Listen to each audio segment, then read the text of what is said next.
Welcome to the Tech Talks Daily Podcast, where you can learn and be inspired by real-world examples of how technology is transforming businesses and reshaping industries in a language everyone can understand. Here is your host, Neil C. Hughes.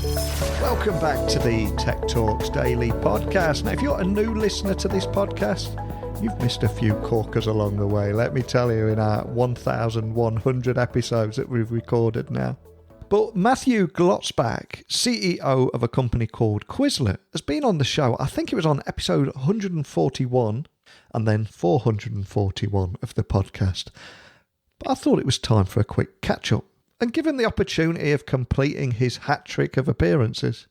Now, Matthew has experience working as a mechanical engineer on a product at YouTube and was also on the founding team of Google Apps, where he worked for over a decade. And if you listen to the previous interviews, you can hear about his inspirational journey and great work that he did at Google.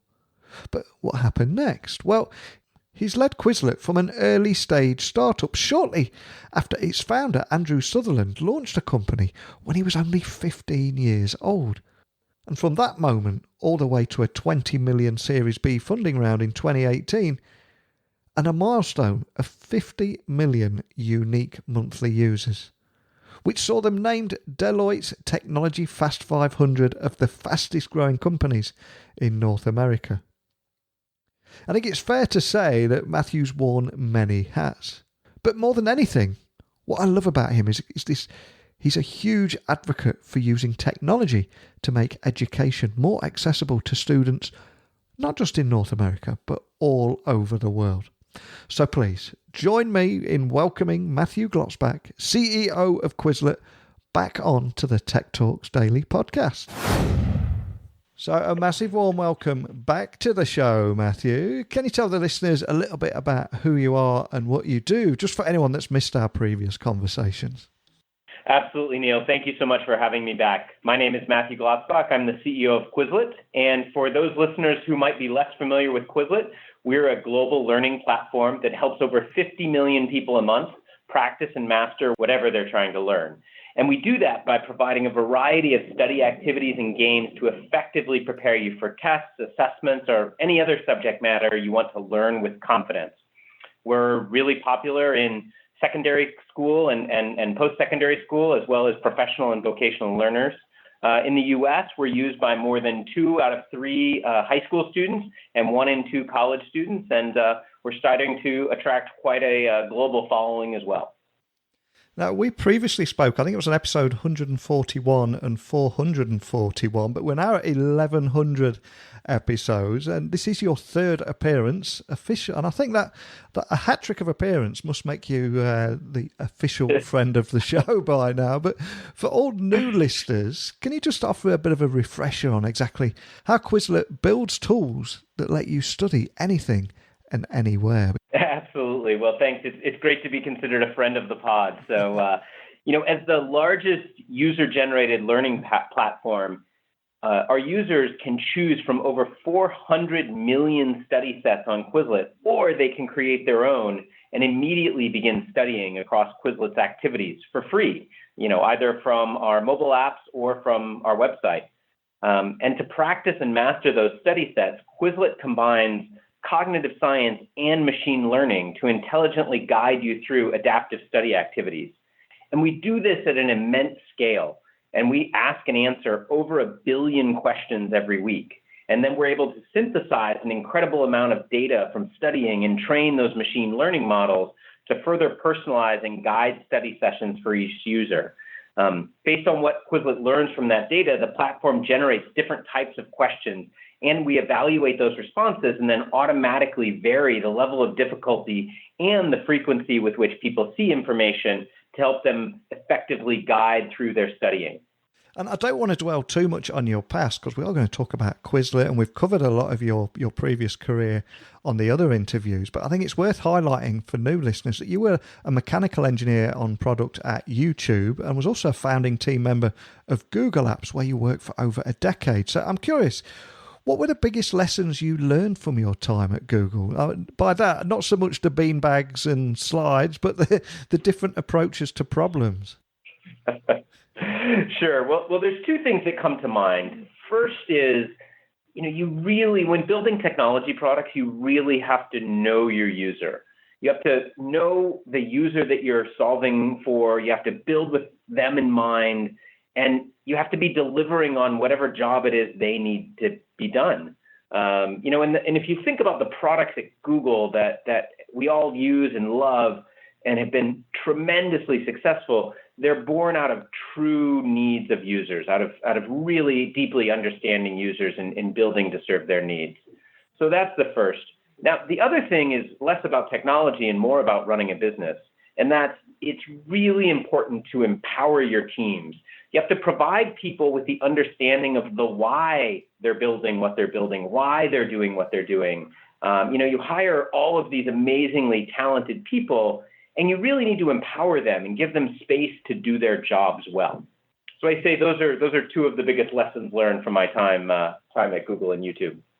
And one of the reasons I invited you back on the podcast today was to explore why EdTech funding is on the rise. I mean, I'm sure you work right in the heart of this space, so I'm sure it's something you're seeing. But can you expand on that? And do you think the momentum is just going to continue? Absolutely, and that's an astute observation on your part. What we've seen is an uptick in funding, a real swing in the education and learning technology space. In fact, I was recently reading a research report from a firm called Matari, who takes a very broad view of the EdTech landscape. But they reported in 2019 globally almost $19 billion invested in EdTech, and that's up over $16.5 billion the prior year. So just tremendous amount of capital flowing into the broad education and learning space. And a few notes that caught my eye. There's almost $4 billion that went into AI-based learning companies, and that's up from $2.9 billion the year prior. And another $3 billion went into mobile learning. And now the other piece, which is a number that went down, of pre-K through 12 learning technology companies, that funding actually dropped from $1.4 billion in 2018 to just under $900 million in 2019. So you can see the kind of dramatic magnitude of, only $850 million being invested in K through 12, whereas $3.7 billion being invested in AI. So I think this is an evolution both of how much money we're seeing go into the EdTech space, but also where it's going. Investors are looking for a little bit more of an immediate return. Professional and vocational education for adult learners is popular. Companies that provide infrastructure and support for learning is very popular. And so I think we're seeing really two broader themes here. One is we're in a world where education is ongoing and continuous. You have to continue to gain new skills to be prepared for life and for work. It's no longer a 12 and done type model. And the second is technology really enables learning to happen, and consumers are taking charge of their own learning journey. They're no longer relegating it to schools or the educational institution. And that's where Quizlet's a great example. We're a consumer learning company. Anyone can study and learn whatever they want to on Quizlet at any time. And so I think we can anticipate these needs continuing to grow. Obviously, the population of the world is continuing to increase. We've got over 1.4 billion students on the planet today. And I read a report recently that estimated there'll be another billion students added to that number over the next decade. So, I think education that provides timely, tangible results, both knowledge-based education and skills-based education, learning hands-on capabilities and supporting more immediate needs in the job market, is where we're going to continue to see investment and a lot of interest from investors. And another topic I wanted to bring up with you today, after 10 years of the world's media seemingly being obsessed with millennials and every article being about pleasing millennials, of course, now there's a new sheriff in town with Gen Z students, and millennials are actually preparing for middle age. So I'm curious, are you finding Gen Z students learn completely different from previous generations, and what kind of differences you're noticing? Yeah, that's a great question, Neil. And I don't think it's that Gen Z fundamentally learns differently. I mean, at the root of it, the neurochemistry of their brains is the same as yours and mine and every generation in between. But I think the environment in which they're learning is just so much different. The world is so fast-paced, and the technological developments have really changed the way we work, the way we communicate, the way we access information. So I think they have to be able to both absorb and filter out so much more information and stimulus, and they also have to be able to avoid all of those distractions. Now, I'll say Gen Z has something going for them, which is these younger generations, they live in a digital world. They default to using internet-enabled devices for everything from communication, leisure and entertainment, bonding with friends, tools for learning and uncovering information. It's natural to them. So they're learning how to learn in an environment that has all of these technologies and all of this information and candidly distractions. And so I think they're maybe able to process and deal with that a little bit better than perhaps millennials or the generations before them were. Absolutely. And we're talking about a generation here, of course, that can't remember a time before the iPhone, before the iPad. And they're learning so much quicker on their own as well, with the hours of YouTube videos and things that they're watching, assuming they're watching educational things, of course. But how can modern learning evolve to meet these new needs and new expectations? Or do you think it's already doing that? Yeah, I absolutely think technology is a bridge. Learning is now a 24/7 enterprise. And I think Gen Z is looking for, interactive learning experiences, tools that keep their attention and provide feedback. You mentioned YouTube, obviously an amazing platform for learning and being able to get access to rich information and different views and different types of takes on information. They're also looking for information that can be used immediately, being able to simply open up an app or open up a website and get going right away, whether that's studying or learning a new concept. And they're also looking for being able to customize that experience to make it relevant for them, having the ability to augment what they're studying to really fit their exact needs, whether it's their personal preferences or their teacher's requirements, being able to look at things through that preferred lens. Well, and then last, but of course not least, and this has been true for a while, mobile and on the go, right? Learning doesn't no longer just happen between the hours of 8 and 3 in the school classroom. Allowing Gen Z to be able to move easily from in-classroom use to outside time to nights and weekends, being able to access those tools anytime, anywhere on their mobile device. And I completely agree with you there that technology is the bridge in education. So if we look at two other areas, what kind of role do you see artificial intelligence and machine learning? How do you think that's going to play into the larger education ecosystem? Oh, I think it's really powerful. And of course, there's a lot of hype and buzz around AI and machine learning. But, if you really think about where it can be applied today, think back to when, we were first all being exposed to the internet and we had access to all of this rich content and information, which was truly amazing in terms of access to the wealth of the world's information. But we had to find it ourselves. We had to wade through it and make sense of it. And that's generally still true today. But with AI and specifically machine learning, we can use technology to really wade through and parse all of that information and personalize it for you, the learner. It can make learning more effective and more useful. Advances in artificial intelligence are changing how we approach learning and measure success. I'll give you some examples. We've seen AI capabilities that help teachers grade tests and review papers so that both their students can get more immediate feedback and they can focus their time on building those personal relationships and giving that personal attention to students directly. We see technology continuing to evolve using AI and machine learning, helping facilitate a student's deeper level of understanding and personalize the lessons for them. So to me, technology is paramount for propelling education forward and preparing students to thrive in the future workplace. And from conversation I've had on this Daily Tech podcast, I think we have moved along that change curve now and no longer talking about tech replacing teachers, but more how it can complement rather than replace human teachers, and a kind of hybrid approach where students have access to the best of both worlds. Is that something that you're seeing? Absolutely. I couldn't agree more. Investing in education technology is incredibly important. It transforms the learning experience to help individual students' needs and democratizes learning for the masses when done right. Today, however, I think that fixating on this idea that technology will fix everything that's wrong with education is just completely misguided. Look, teachers are our biggest asset when it comes to education. The competition for the best teachers should be fierce.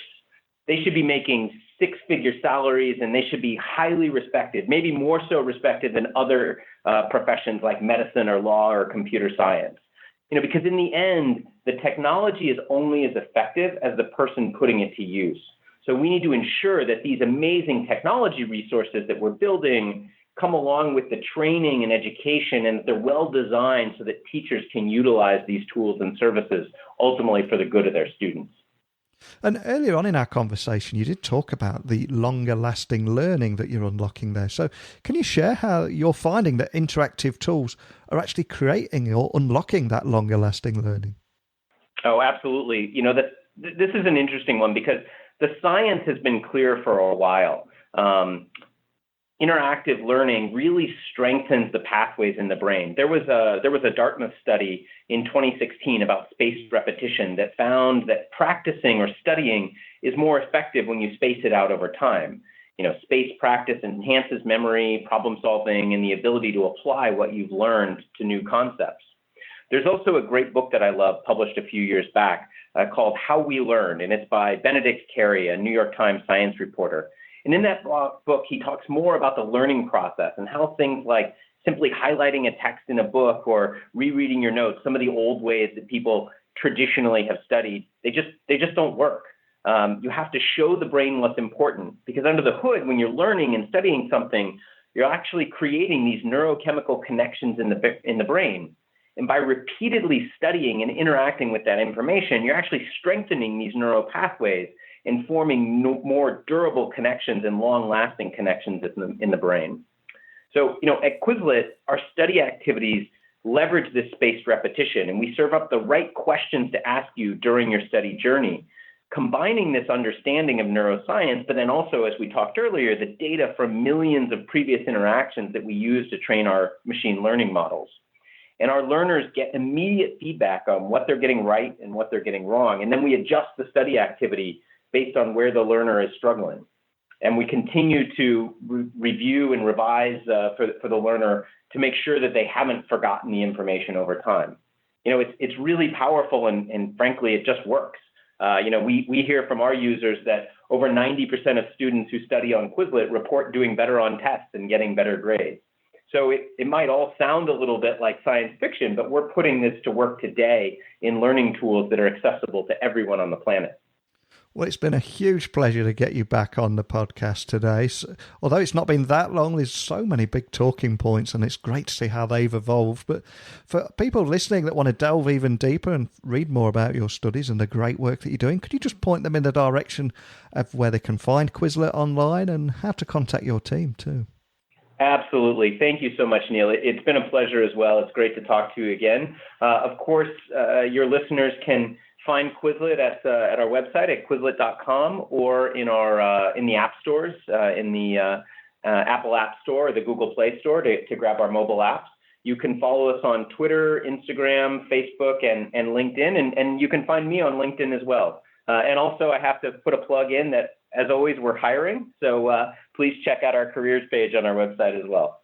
Excellent. I'll add all those links to the blog post that will accompany this episode over on my website, techblogwriter.co.uk/podcast. So you'll find the episode there with all those links. But more than anything, as always, it's a pleasure to speak with you again, Matthew, and your hat trick of appearances.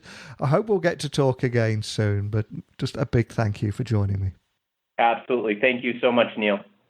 It was lovely to catch up with Matthew today, and we covered so many topics. I mean, just looking back at that conversation there, why EdTech funding is on the rise, and if that momentum would continue.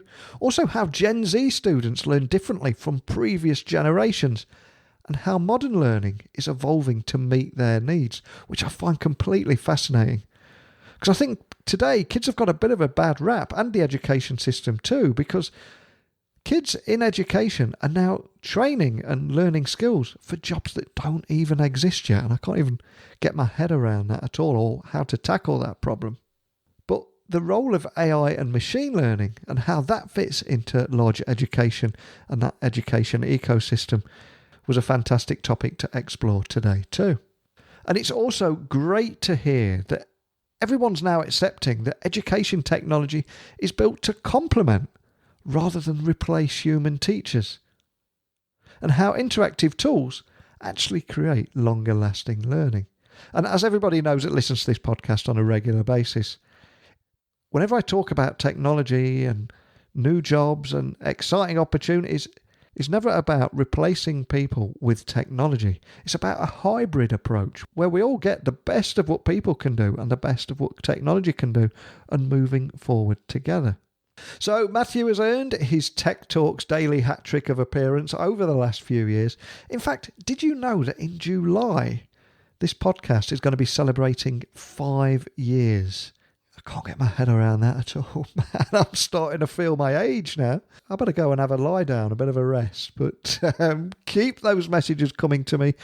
My website, techblogwriter.co.uk. You can find all my social channels and contact details there.